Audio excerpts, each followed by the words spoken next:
आजकल वायरल हुई है बहुत वीडियो, वही ना? जी जी। नहीं एक्चुअली मेरी बर्थडे थी और मैं आउटडोर थी, तो मैंने कहा कि मैंने बर्थडे नहीं करनी सेलिब्रेट। तो हमारे जो प्रोड्यूसर हैं असद भट्ट साहब, जिन्होंने हमें आउटडोर में ड्रामा करवाया, उन्होंने कहा नहीं ये करनी है मैडम, चले शुगल मेला सही। वहाँ पर जब बर्थडे उन्होंने सेलिब्रेट की, जब मैं वहाँ पर गई तो मैरियन थिएटर साहिवाल में है, बहुत खूबसूरत थिएटर बना हुआ है। वहाँ के जो ऑनर है ना, उनके कुछ गेस्ट इनवाइटेड थे वहाँ पर, और वो ख़ुद भी वहाँ पर थे, तो उन्होंने अदील को इनवाइट किया हुआ था। तो वहाँ पर फिर वो हल्ला गुल्ला हुआ।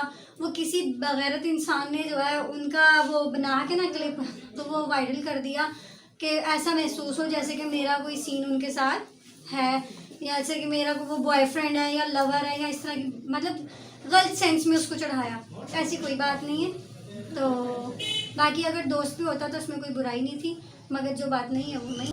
वहाँ पर ये था कि महफिल जमाने के लिए जो हमारे साथ और भी साथी फनकारें थी, उनके गाने लगाए जा रहे थे, तो हम सब परफॉर्म कर रहे थे उसमें। तो उसमें जो उन्होंने कहा जी आप भी कुछ करें, आप भी कोई गाना करें। उन्होंने कहा जी नहीं, मेरा फेवरेट गाना वो है, क्या गाना था वो, 9 लखा, आई थिंक सो, 9 लखा गाना था। तो वो लगा, तो फिर उन्होंने भी उसमें वो कर लिया, और लोगों ने समझा कि जी मेरे लिए ख़ास गाना किया गया है, या मेरा उनका कोई टांका जुड़ा हुआ है, या मेरे इश्क में इतने पागल हो गए हैं कि हाथ में बोतल पकड़ के लगे हुए हैं नशा शराब में।